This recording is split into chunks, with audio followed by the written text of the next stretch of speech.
Well, thank you, Rachel. Good afternoon, everyone. It's great to be with you here on Treaty 1 territory, the homeland of the Métis Nation. I also would like to acknowledge our elders. I thank them for their prayers this morning and for the guidance they continue to give us.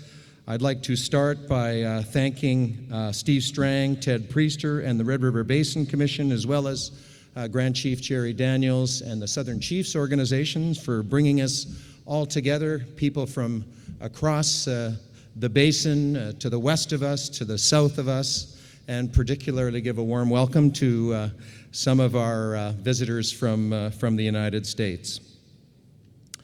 I thank you also for bringing us together to focus on how we can all work together to protect and manage our water resources, our sacred and precious water that is essential for our economy and the health of our communities. I'm so pleased that you're dealing with the issue of governance, collaborative governance, which I think is really, really essential for getting things done across the basin. None of us can resolve our water challenges alone. We're all in this together, and there's a famous saying that I really like, and it goes, none of us is as smart as all of us. We all need to work together to protect, preserve, and manage the water resources in our territories. Water is life, but it can also reap destruction and misery. And the stakes are very, very high for our communities.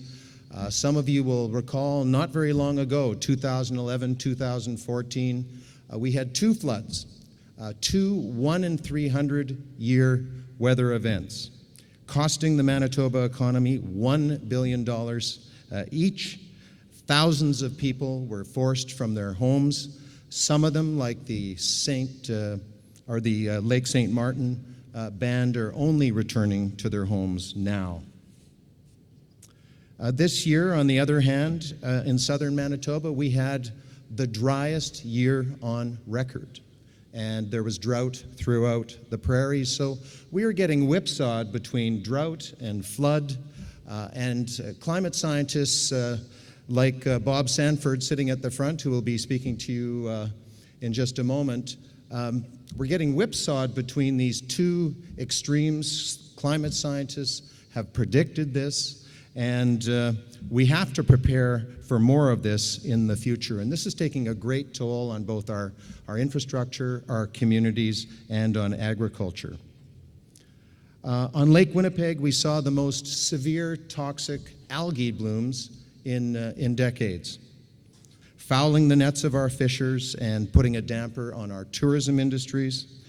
Tourism, as you know, is worth over $100 million every year to the Manitoba economy.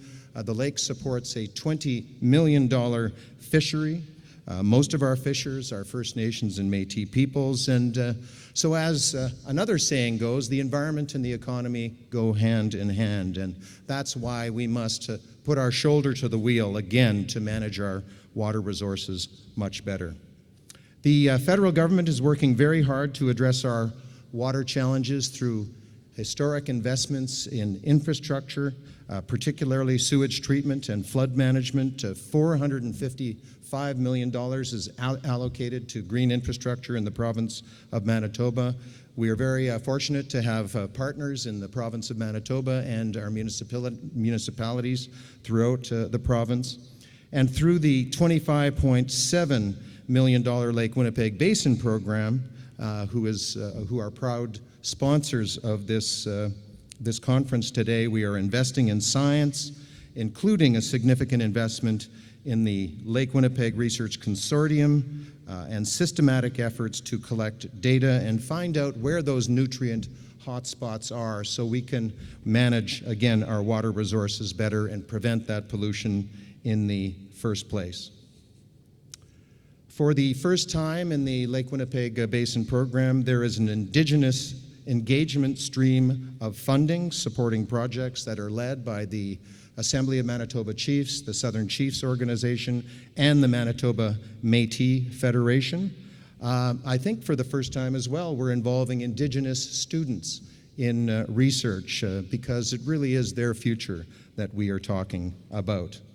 There is also a collaborative governance stream of funding supporting partnerships like the Collaborative Leadership Initiative involving 17 municipalities and I believe 8 First Nations representing 65% of the Manitoba population, 75% of our GDP, and these folks recently signed an MOU, an agreement to work together to address common issues of concern such as water quality and Lake Winnipeg, and I know some of those municipal officials are here today, and I just want to congratulate them on their leadership. Some of these communities, First Nations and municipalities, have lived side by side for 150 years, and the dialogue has not always been strong. That dialogue is very strong today, and they are getting results. The Lake Winnipeg Basin program that I've just mentioned is very modest. And I'll be very frank with you today. I think we really need to scale up these efforts, take them to the next level, and really take water seriously in the basin.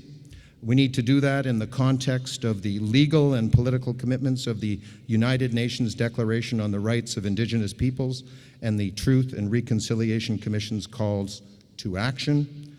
First Nations not only need to be at the table, they need to be true partners in this endeavor, and all governments need to work together. I don't think that has always been the case.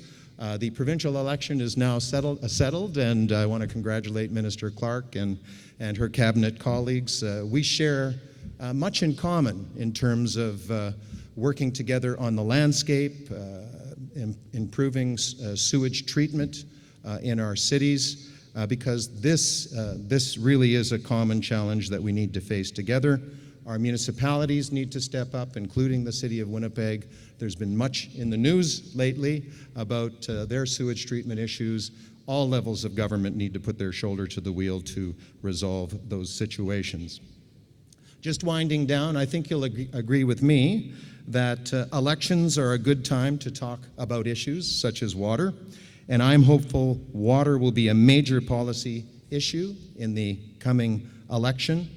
In Federal Budget 2019, we kicked off the development of a prairie water strategy. I can tell you, and I have the picture to prove it, I pressed the Prime Minister on this very issue of one basin, one governance. We need to get our act together in the basin to meet our water challenges. We have a great champion in Ralph Goodale from Saskatchewan, who has had the pen on our platform, so stay tuned to hear more about this in the coming days. So just finally, I want to thank all of you for your good work, and what you're doing over the next few days is showing the way and how we can all work together to protect, to manage our precious water resources for present and future generations. I hope you have a very productive time over the next few days, and I really thank you for coming together and for all of your efforts. Thank you so much. Miigwech.